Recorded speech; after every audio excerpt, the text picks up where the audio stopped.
Our first speaker is Mike Ash. Mike Ash is the owner and operator of MormonFortress.com website and has spoken at 5 of the past 9 fair conferences. He has been published in Sunstone, Dialogue, and the Farms Review, and is the author of Shaken Faith Syndrome, Strengthening One's Testimony in the Faith of Criticism and Doubt. Just my own note that's not written in here, Mike, I like always listening to Mike because he's very clear-spoken, and his book has become one of my favorites, so I would really highly recommend you pick one up. With that, let me introduce Mike Ash.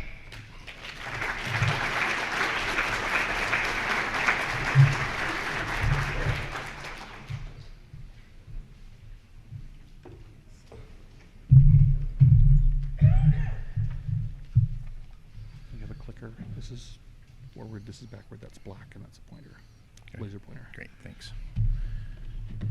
And then speak 4 inches away from the microphone. You might need to move it up and down. Good morning. It's hard to believe that it's been a decade since the first fair conference took place. I've attended all of them except for the very first one in California, and they've been wonderful and have grown each time. For those of you that have been with fair for a while and maybe have attended the rest of the conferences, you know how the landscape has changed through the years, especially if you've been involved in apologetics before there was the internet, or LDS scholarly studies before the internet. You know, if you wanted to see an anti-Mormon movie, I remember going to see The Godmakers years ago, and I found out about it because an ad that was in the newspaper at a local evangelical church, and so I attended. And now, of course, you find anti-Mormon DVDs on your doorstep and on YouTube. And so there's a lot of changes that have taken place. You think prior to the internet, how many members owned anti-Mormon literature? And there probably wasn't a lot. And now, how many members that are doing research for a lesson or a talk stumble across it on the internet, and sometimes drawn in by curiosity. And it reminds me a little bit of the story of the man who was walking down the sidewalk, and he passed by in an insane asylum, and the yard of the insane asylum was fenced off with this tall wooden fence, so nobody could see in, nobody could see out. And as he walked by, he could hear voices chanting, 13, 13, 13, 13. It's like, what in the world is going on behind that fence? So he studied over the fence and he saw a knothole. Bent down to look through that knothole, and suddenly a finger shot out, poked him in the eye. As he recoiled in pain and shock, he heard the voices chant, 14, 14, 14. And I think that's sometimes how it happens with some of the anti-Mormon literature. What is this all about? And so you kind of drawn into it. Title of the book that I've written, of course, is Shaken Faith Syndrome. If you don't like it, I'll take full blame. If you do like it, it's not my creation completely. There's so many people that have contributed to it, either with their comments or unknowingly sometimes. I've culled this information for many years from so many of you others that are out in this audience. And so, like I said, it's kind of a fair production. There are many reasons that people leave the church, and shaken faith seems to arise at least from 2 different scenarios. Typically, one of them would be that somebody loses their faith because of a death or some other catastrophe or calamity in their family. And I hear these stories periodically. How could God do this? And so they give up on their faith. Some people have their faith shaken because they're exposed to information that seems to question the truth claims of the church. And it's this category that I talk about in my book. Let's talk about the title. And I've got the syndrome italicized here. Some of the critics have taken exception to the use of syndrome in the title. They claim that most English-speaking Americans would understand the word to mean an illness or disease. Therefore, they suggest that I must mean that critics are mentally ill or that they have something wrong with them for not accepting the gospel. I've heard this complaint, and I was kind of astonished by hearing this, and I've only heard it from critics. In medicine, Syndrome typically does refer to a disease or illness such as autoimmune deficiency syndrome or AIDS or Down syndrome. But in psychology and in the modern vernacular, the term can refer to the response to extenuating circumstances such as the Stockholm syndrome. Some of you might be familiar with this, where it's captives, in many times hostage situations, develop some sort of loyalty to their captor, and this is all theoretical, of course.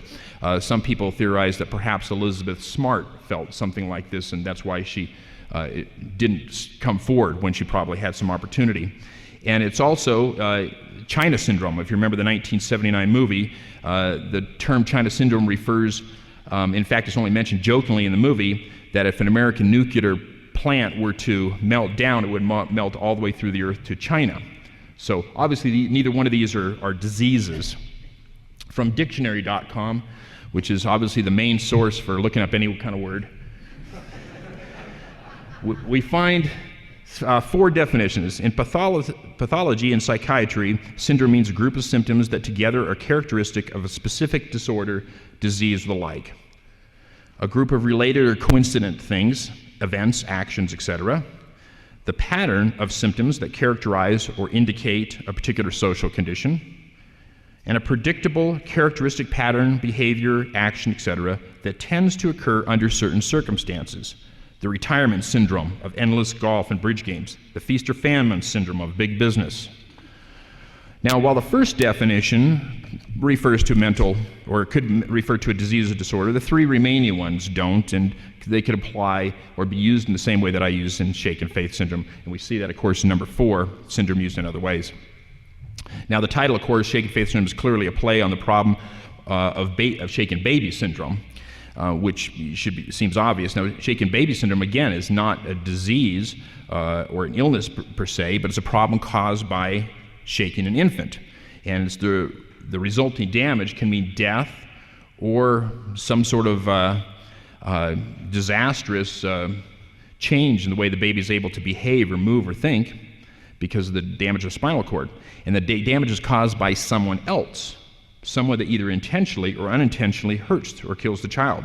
Well, so likewise, LDS critical material can and has shaken the faith of Latter-day Saints. He has killed testimonies and has damaged testimonies to the point of near death. So I hope you can see why I chose that title, Shaken Faith Syndrome, to describe what's happening.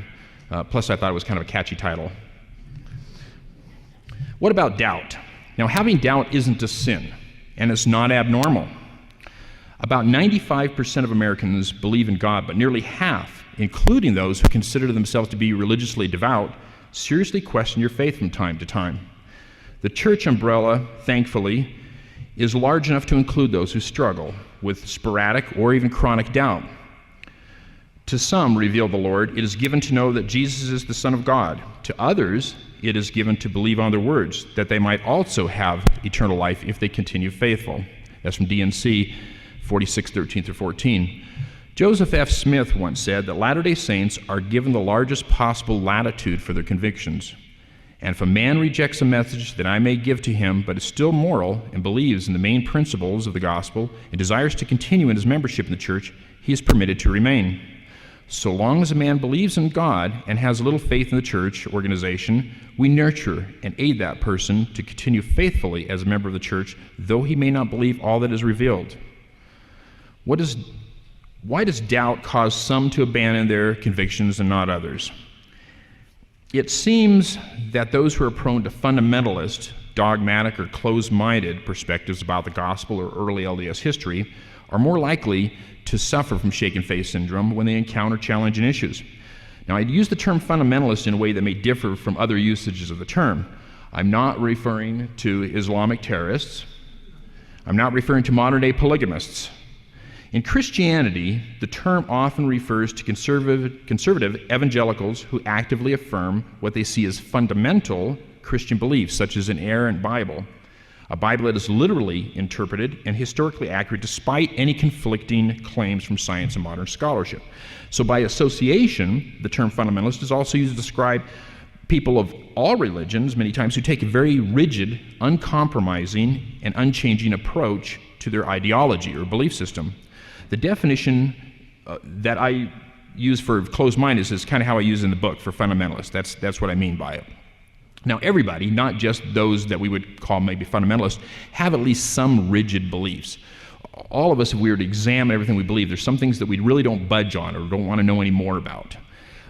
So what happens when we encounter information that conflicts with our existing thoughts or maybe our actions? Well, we get an uneasy feeling. You ever had buyer's remorse?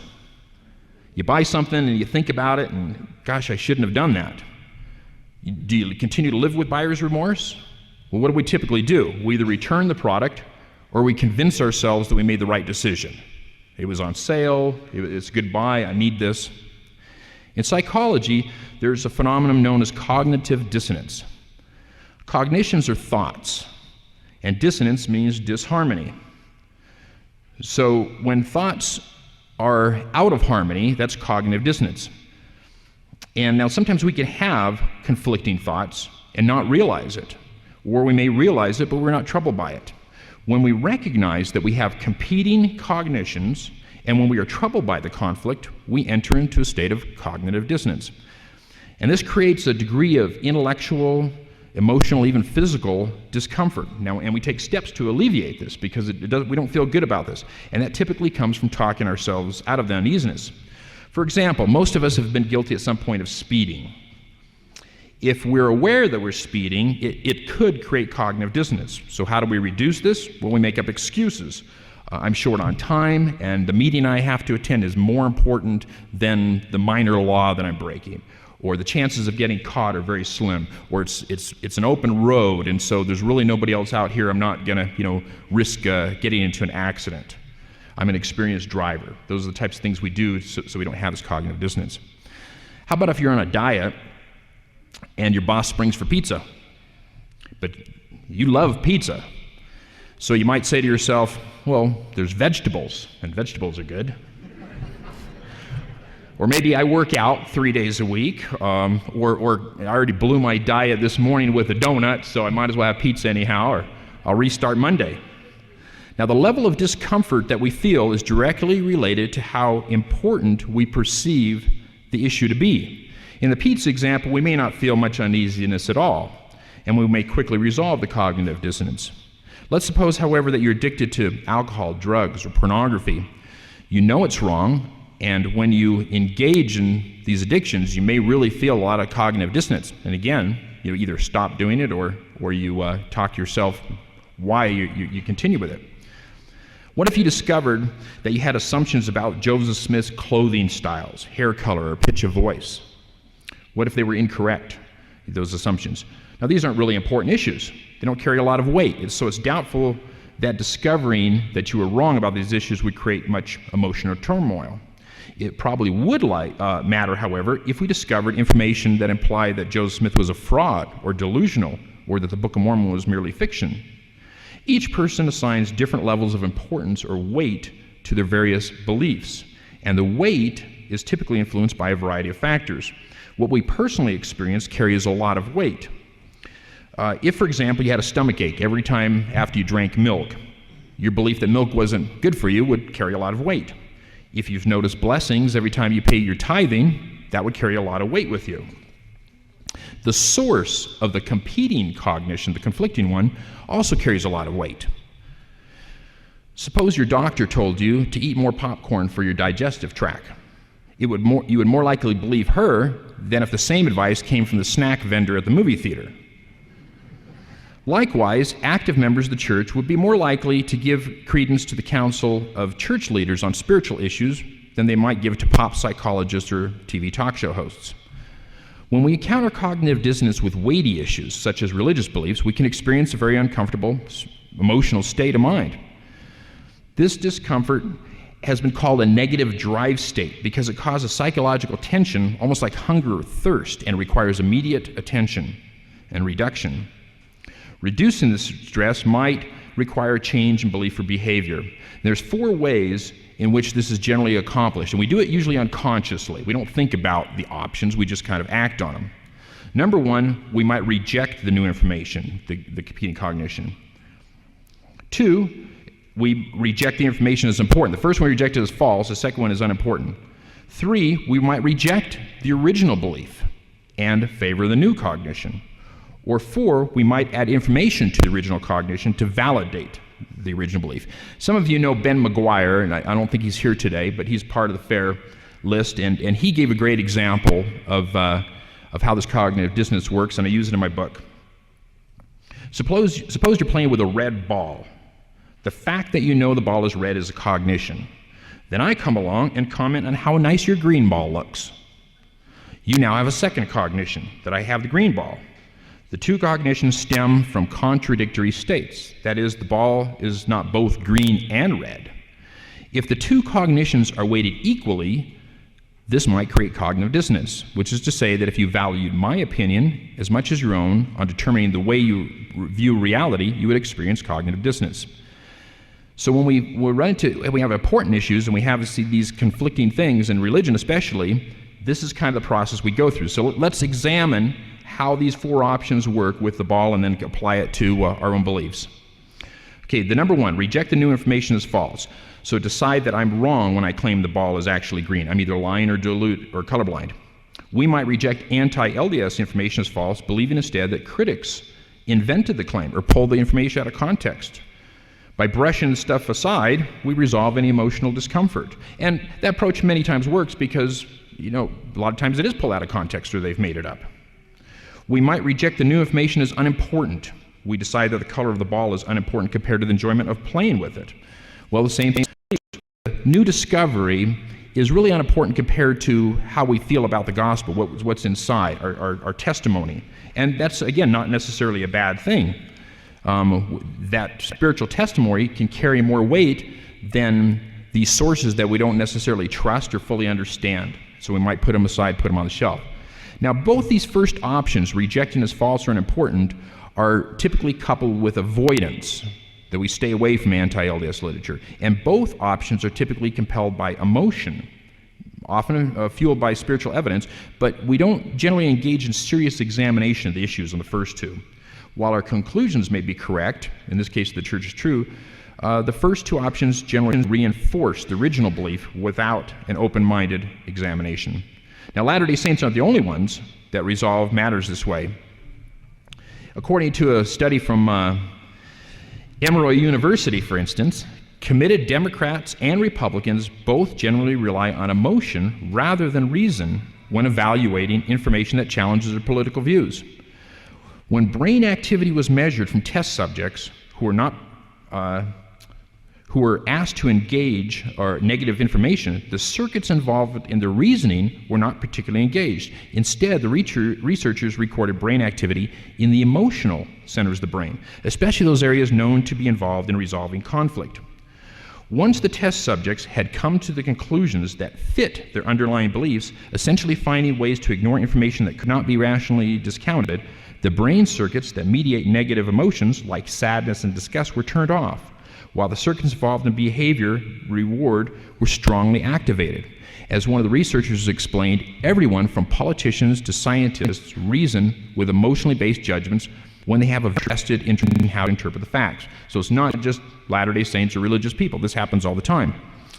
Now, although we try to defend our beliefs, some Republicans become Democrats and vice versa. Some believers become atheists and some atheists become believers. Some Mormons become Baptists, some Baptists become Mormons. Some Mormons become critics, and some critics become converts. So people do not necessarily continue to defend a belief when they're faced against what they think is enough evidence to move one way or the other. But critics typically claim that all Latter-day Saints choose one of the less rational options. Why?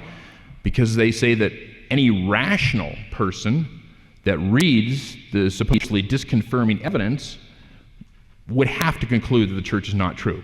That no rational person could accept that there was angels, gold plates, and so forth. What's interesting is that when these same people are presented with evidence that supports Mormonism, they also tend to take the same less rational approach, and we'll talk about that in a minute. Now, while it's certainly possible that most or many Mormons brush this stuff aside as first 2 options, there are rational reasons for believing.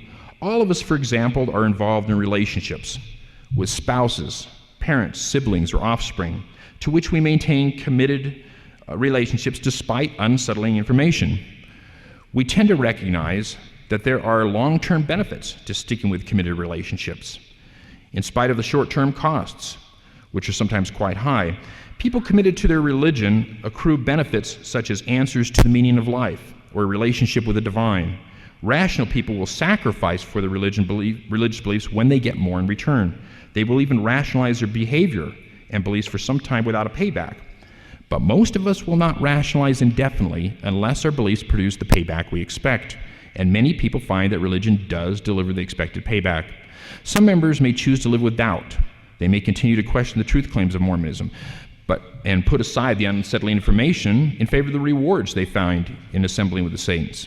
Those, however, who don't put aside and don't contemplate LDS critical material and continue to suffer from cognitive dissonance eventually move into one of the other two options, either changing cognitions or adding cognitions. Changing cognitions or beliefs. Decide that you were wrong about the ball being red. It really is green. Some people can't dismiss doubt-generating discoveries as false and unimportant, and so they feel that there's enough weight, that their sources are credible, and they give up their religion. We get anxiety when both cognitions are unevenly balanced, or evenly balanced rather. We don't know which one to choose, and we have to choose one to alleviate this discomfort.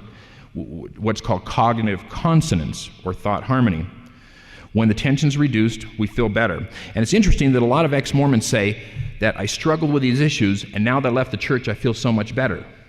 Well, of course, because we resolved the issue. But people that struggle and say, I've come to have a stronger testimony, also feel better. They also have it reduced.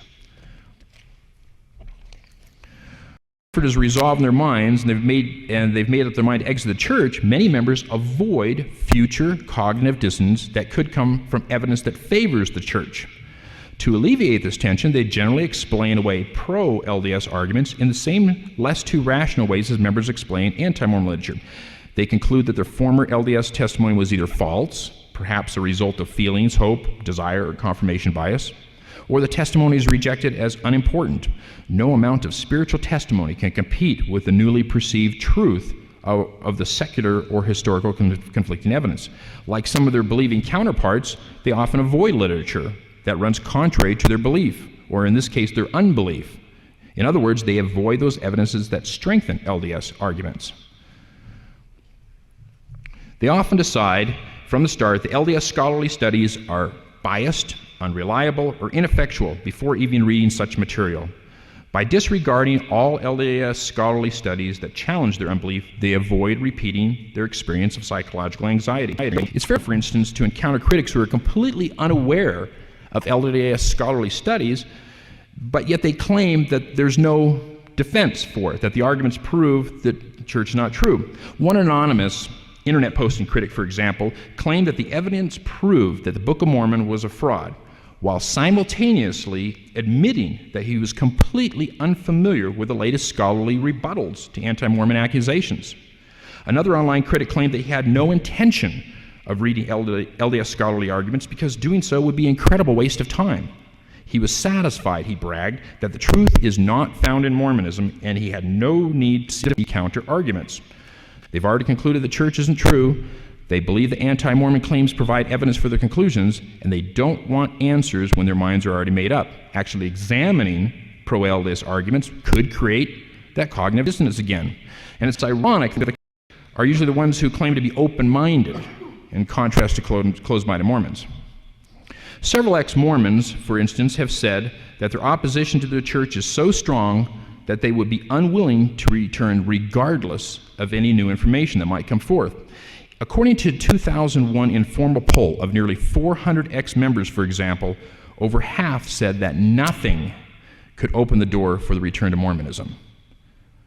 So, it's ironic to leave for intellectual reasons, but they refuse to examine LDS intellectual arguments for non-intellectual reasons. It's, again, driven by emotion. Okay, we have the fourth one, adding cognitions or information to validate the original belief.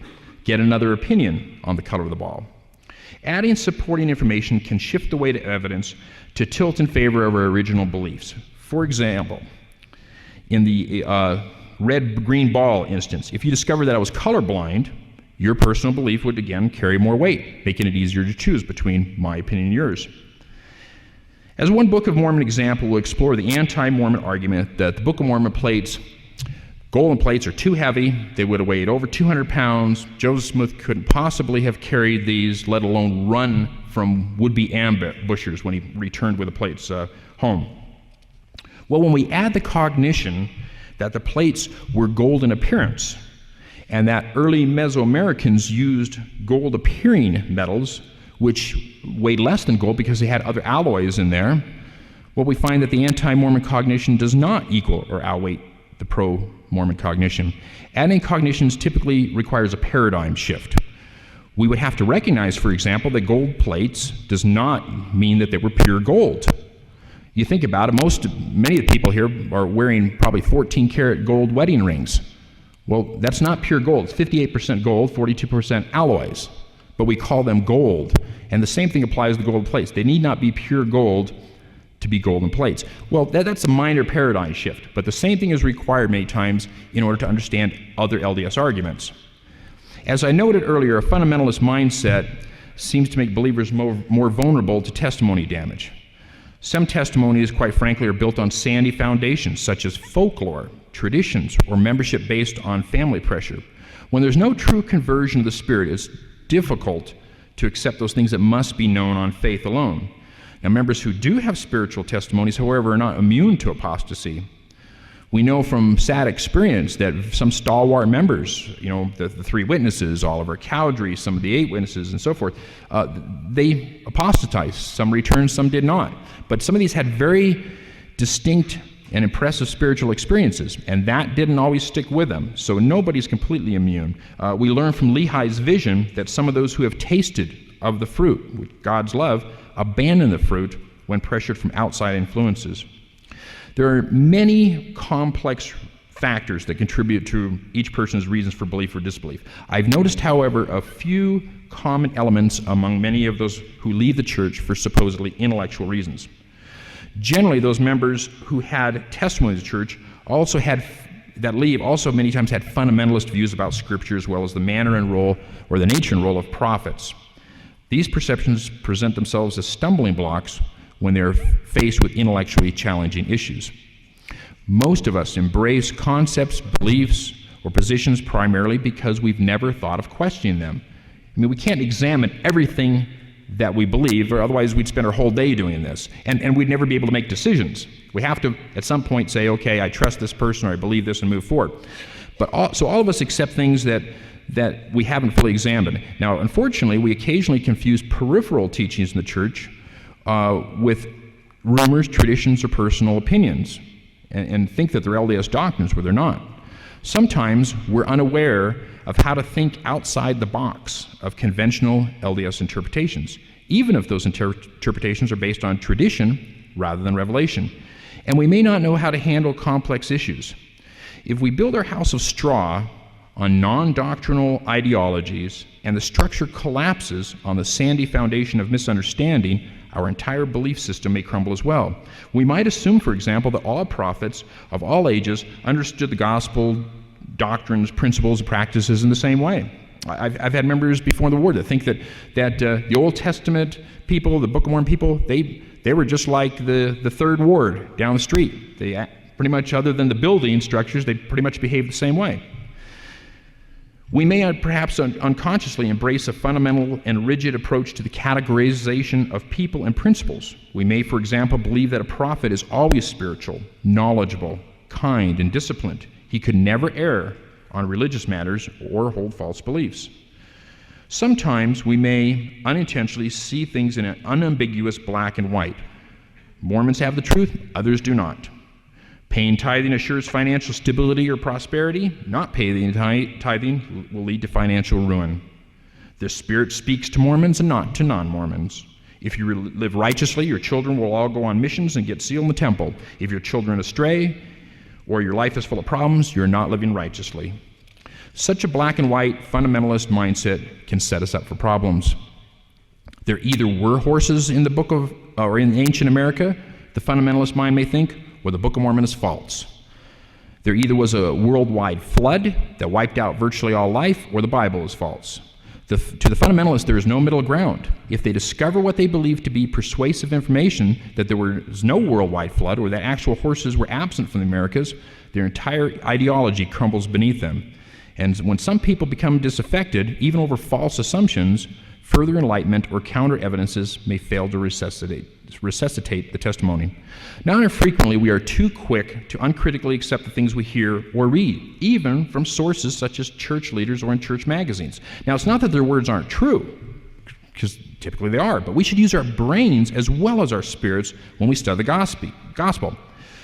President N. Eldon Tanner reportedly complained about the tendency of church members to read the official magazines with uncritical acceptance, without engaging in the process of thought, judgment, and inspired confirmation that genuine internal dialogue with the written or spoken word makes possible.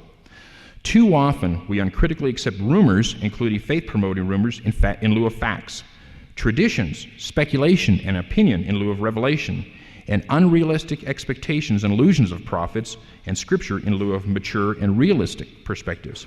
In short, we must recognize the need to open our minds to potentially understand gospel topics in ways we may not have seen them before. Disillusionment, observes psychologist Dr. Wendy Ulrich. Those of you who attended have heard her speak before. She said this: "Disillusionment is a very good thing. I do not want to live a life based on illusions, and being disillusioned is very valuable to me.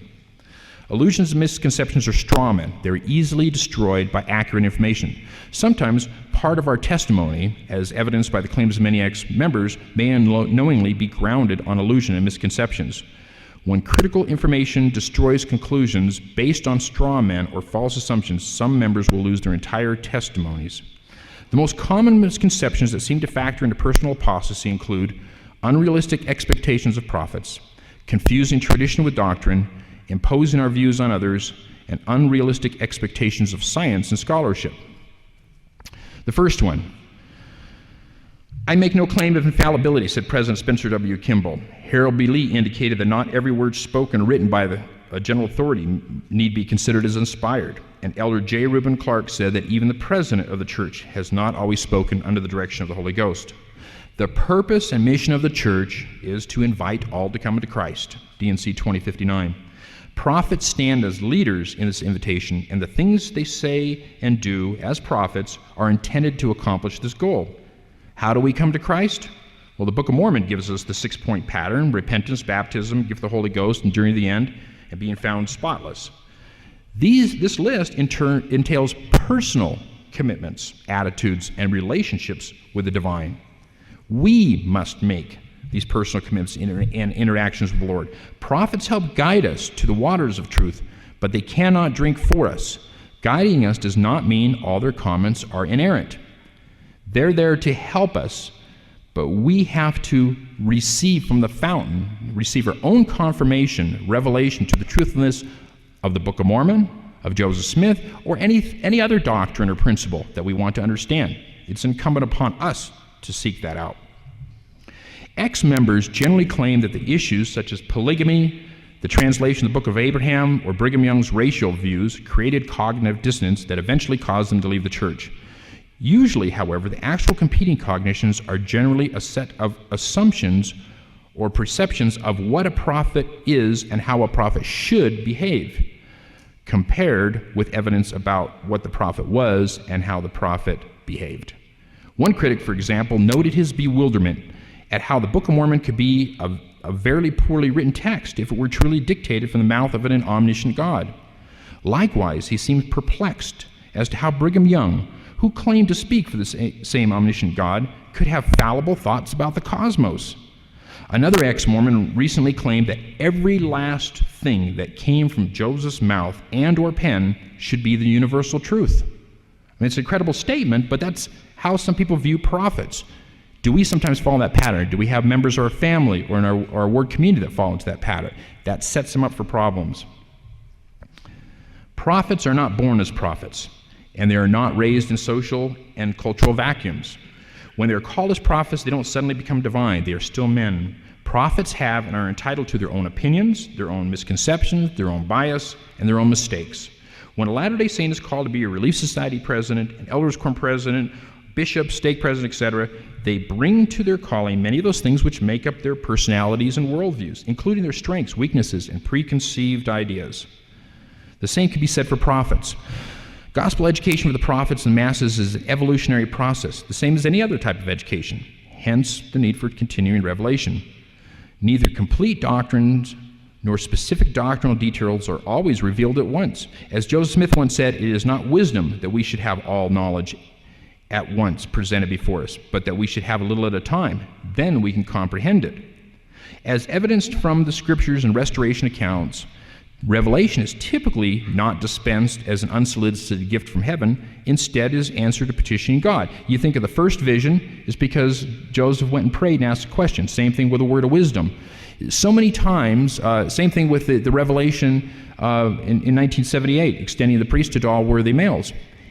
It's going to the Lord and asking. Heavenly Father doesn't typically just dump it on us. And of course that applies to all of us, not just the prophets. Confusing tradition with doctrine. Unfortunately, but unavoidably, we and sometimes even prophets confuse tradition-based interpretations with doctrines or official positions. Of the many examples, I'll choose Book of Mormon geography, which we're going to hear about from Larry Paulson a little more. Most members have believed, and perhaps still believe, that the Book of Mormon event took place over the entire hemisphere, North and South America. A cursory reading of the Book of Mormon seems to lead this conclusion. You've got a land north, a land south, and a little narrow neck of the land joining the two. Sounds convincing. Well, it's likely that Joseph Smith and many of his contemporaries, at least in part, accepted this. There's some evidence that Joseph Smith was open to other views, but it's kind of a tradition that was passed on from generation to generation. It's spoken from the pulpit, included in manuals, and almost implied as official, even though there is no official position on Book of Mormon geography. And a superficial reading of the Book of Mormon almost leads to this. Plus, we see the same things in the early writings of the saints. When they found remnants of Indian bones, well, if you believe that this was populated by Lamanites and Nephites, what does that come to mind? Well, these have to be the bones of those people. That doesn't mean it was. That's their perception, and we can allow that. And it's not a revealed doctrine. It's a tradition. And, of course, Orson Pratt, helped promote this with his footnotes later on in the Book of Mormon. There were many Latter-day Saints through the years who didn't accept this, and in most recent times, most LDS scholars believe that it took place in a very narrow area, or limited area in Mesoamerica, and we're going to hear more about that later. Now, if we assume that Book of Mormon events actually took place in a limited geography, how do we reconcile the fact that past prophets were wrong about the location of the Book of Mormon events, or the makeup of pre-Columbian people? It should be remembered that some LDS members didn't accept this, and even some leaders, so it wasn't that it was across the board. We might similarly ask how Old Testament prophets could be wrong about the shape of the earth. In some ways, tradition seems to follow Newton's first law of motion, which states in part that an object in motion tends to stay in motion unless acted upon by extraneous forces. Until some new information unbalances our traditional views and makes us critically examine those views, we generally tend to uncritically accept most traditions, even when they're wrong. Prophets, like other mortals, accept tradition that may be in error simply because they've never thought about challenging the tradition. Sometimes when new light is given, we resist. Most of us are averse to change. After all, we're creatures of habit. Joseph Smith said, "I have tried for a number of years to get the minds of the saints prepared to receive the things of God, but we frequently see some of them, after suffering all they have had for the work of the Lord, will fly to pieces like glass as soon as anything comes that is contrary to their traditions." Well, it really doesn't matter how long or how many people, including prophets, believed in erroneous non-doctrinal idea. Doctrine is not determined by how long something is believed or by the belief's popularity. As English author Gilbert Keith Chesterton once observed, fallacies do not cease to be fallacies because they become fashions. When we recognize that both members and non-members sometimes mistake official LDS doctrines with traditions, procedures, policies, and the presentation of doctrine, many anti-LDS arguments lose what potency they might have had. Imposing our views on others. Our world views, what the Germans refer to as our Weltanschauungs, are a composite of many complex factors. And they're colored by the lenses that we view these through. A lot of times we can't understand. How can this society believe this? How can they logically understand this? Maybe we're comparing it to a foreign society. Because we see everything from our own glasses. And of course, that's not limited to Mormons or Americans or modern people. For example, while virtually all people see the same colors, different people may conceptualize those colors differently and divide the color continuum into different points. Russians and Americans, for instance, put the dividing line between green and blue at different points. Some hues that we call green, Russians would call blue. Hair color in Arabic is categorized differently than it's English. What they might call blonde, we often call brown or red. In English, you have chips, where we call them French fries. And so you have a variety of things that from different views, you use different words, you see things differently, and we tend to understand them from our view. So if somebody says, chips, you think of Lay's potato chips or something, but depending on where that's coming from, that's not what it might mean. And we run into this problem when we examine the scriptures. Non-LDS Bible scholars, here's a good example. Catch. The word catch could mean catch a fish or catch a nap. Okay, if you don't know the context or understand, it can be confusing. How do you catch a nap in the same way as you catch a fish? Non-LDS Bible scholars Molina and Rohrbaugh explain that all readers must interact with the writing and complete it if it's to make sense. Every written document invites immediate participation on the part of the reader. Thus, writing provides what is necessary but cannot provide everything. Because reading has strong social elements, readers who share an author's social environment are more likely to fill in the blanks with instinctively correct mental pictures culled from their own experiences and culture. Reasonable clarity is enjoyed because of the common social system. Now, when our social system of the reader and writer is different, which is typically the case when you read an ancient text or foreign text, or both, the mental pictures that we readers unconsciously conjure may be drastically different from what the writer was pretending to portray. When the reader-writer come from different social systems, then as a rule, non-understanding or at best misunderstanding will be the result. Generally, a reader's mental image, especially the image conjured by an uninformed reader, will be influenced by his own culture. And they call that recontextualization. We put in our own context. And this problem helps us recognize some of the important things that are different in the scriptures. In the Bible, for example, we frequently find reference to the whole earth. When we hear this phrase, as 21st century Americans, we think of the planet, the globe. It's the whole earth. Well, ancient people didn't view it that way. They didn't envision it in the same kind of plan as we do now. To the people of the Bible, the whole earth generally referred to the inhabited lands of which they knew. This was their world. In Exodus 10:12, for instance, we read that the Lord caused the land of Egypt to be swarmed by locusts.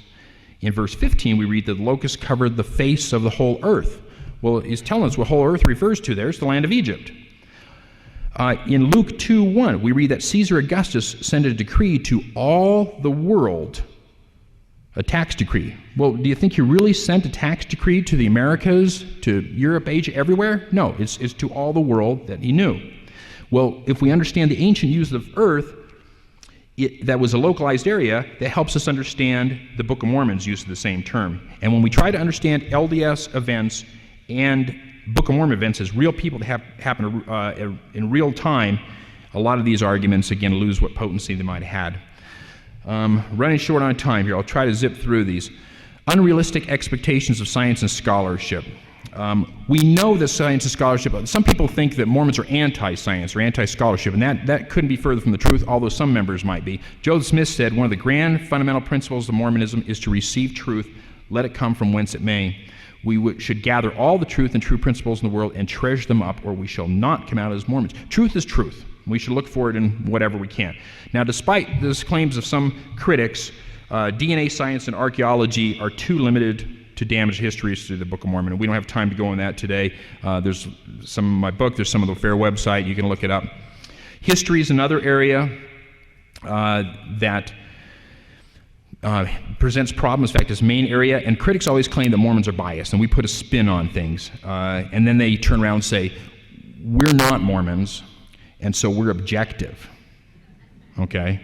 You're not objective because you have a vested interest. We're objective, and so you should trust our sources better than your own sources that you have. Well, nobody's biased. Nobody's able to completely divest themselves of bias and ideologies.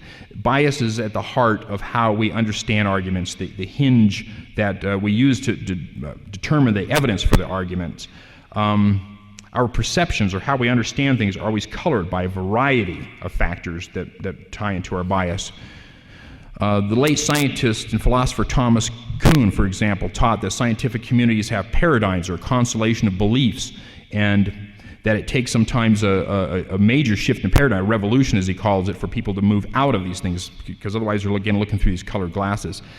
David Hackett Fisher, a non-Mormon history professor at Brandon, says the Baconian fallacy consists in the idea that a historian can operate without the aid of preconceived questions, hypotheses, ideas, assumptions, etc. Another quote here from Stephen Best. He says that every vision of history functions as a specific lens or optic, and he notes that the lens is limiting. It's not only magnifies, but it limits and prevents some things to do. And we're going to quote one of our favorite critics, and it's actually a guy that I get along with on a personal level very well, Dan Vogel, and he's more upfront with the bias than a lot of critics, and so I have to give him credit for that. He says here, once an historian, and I've lost my place here, so I'll just read it from the screen. Once an historian decides that traditional LDS accounts have no historical basis, then Smith's claims about the angel and the gold plates cannot be taken to face value. But that's after he decides. My inclination is to interpret any claim of the paranormal as delusion or fraud. For him, there can be no communication from God. There can be no scripture. He also wrote, to take Joseph Smith at his word, I would have to believe the Book of Mormon is historical, but I don't. If the Book of Mormon is not historical, then what was Joseph Smith about? For those like himself, it's not a question of, is the Book of Mormon true? It's not true, so what factors influenced it? Okay, last one here. Inoculation. While adding cognitions may salvage damaged testimonies, a change in paradigms before encountering challenging issues can serve as an inoculation for shaken faith syndrome. And you think about inoculation, it protects people against diseases, but there's always a few people that it can hurt. And so we run into that problem even with trying to inoculate members against some of these anti-Mormon claims. Dan Peterson, on one of the message boards years ago, he gave a good example from a talk he heard from Stanley Kimball. He spoke of 3 levels of Mormon history.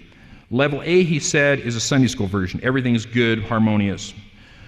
Level B is the anti-Mormon version. Everything is just the opposite. It's all bad. And he says the church typically tries to keep people on level A. Well, there's a level C that is a synthesis of the two. It's pretty much like A, but it exposes all the rest of the stuff. The problem is that for somebody to move to C, they have to be exposed by B. And for some people, that can cause testimony damage. So it's a challenging issue of how to teach people about the rest of the nuances out there without hurting a testimony. But people that move to C usually keep their testimony intact and have a richer understanding of their beliefs as well.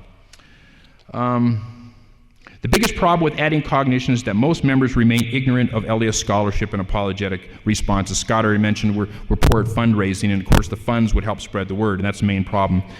Many members have heard or some have heard of Farms and Fair, but how many people really know a lot about it? How many people know of Hugh Nibley, even outside of this room? A lot of people, but how many people have actually read his material? That's different. So there's a struggle, and that's our main challenge, is try to get the word out there. I hope that our efforts can see an increase in the recognition that more and more members will be made aware of Fair and Farms and the scholarly evidences in favor of Joseph Smith. As Sir Francis Bacon said, and I'm going to probably destroy the Latin, ipsa scientia potestas est, which means basically knowledge is power. And I thank you.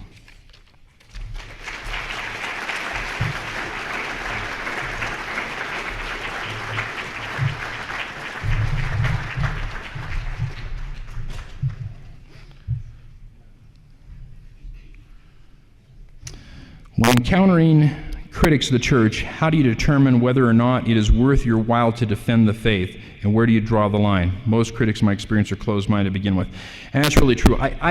Years ago, I used to get more on the message boards and try to debate the critics, and I found that pointless. Basically, it's a matter of determining, does this person really have questions, or are they just wanting to argue? And if there's really questions, then I'm willing to engage in a discussion. If they just are trying to score points, then it's not worth my time. I have more important things to do. Thus far as I'm aware, education on how to respond to anti-Mormon literature is not a part of the CES system or missionary training. With increased use of the internet, how do you expect this to change? Richard Bushman gave a seminar on apologetics to several people from the CS system. Scott Gordon was there, and I think some other fair members that share some ideas. So I think there's some effort from the church to teach the members through channels about some of these more difficult issues. When will your talk be available? It's available in book form at the back of the conference right now. When should we begin to inoculate a member? When, under what circumstances? That's a tough one. I think that the saying is that sunshine is the best disinfectant. We need to, I think, start teaching members. The problem is that some people like to throw out these interesting things for shock value. Even members do. I've seen that sometimes in Elders' Quorum or Sunday School. It's like, hey, did you know that Joseph Smith had so many wives, etc. And they do it just to, make themselves look good or as a shock value. We need to be sensitive that we cannot be participants in damages in anybody's testimony. And so I feel that anything that is controversial that we present, we really should try to expose those things in a faithful context. And so it's rewarding and enriching rather than damaging. So what is the true color of the ball? Purple, I guess. When the prophet speaks, the debate is done, and that's from an old era thing. When the president speaks, the thinking has been done. It's been repudiated by I can't remember now. My mind's gone blank. But there's a dialogue article about it. That's not the position of the church. The church, and there's several quotes in my book that talk about that the brethren expect us to think for ourselves, and the Lord expects us to think for ourselves. You think of the Lehi's vision. Okay, he had his vision, and then his sons asked what happened, but what did Nephi do? He didn't just ask about the vision. What did he do? He went to the Lord himself. He says, help me understand this. Okay, that should be our example. We get stuff from General Conference, from the brethren, then we're supposed to go to the Lord and receive our own confirmation and understand it ourselves. Thank you.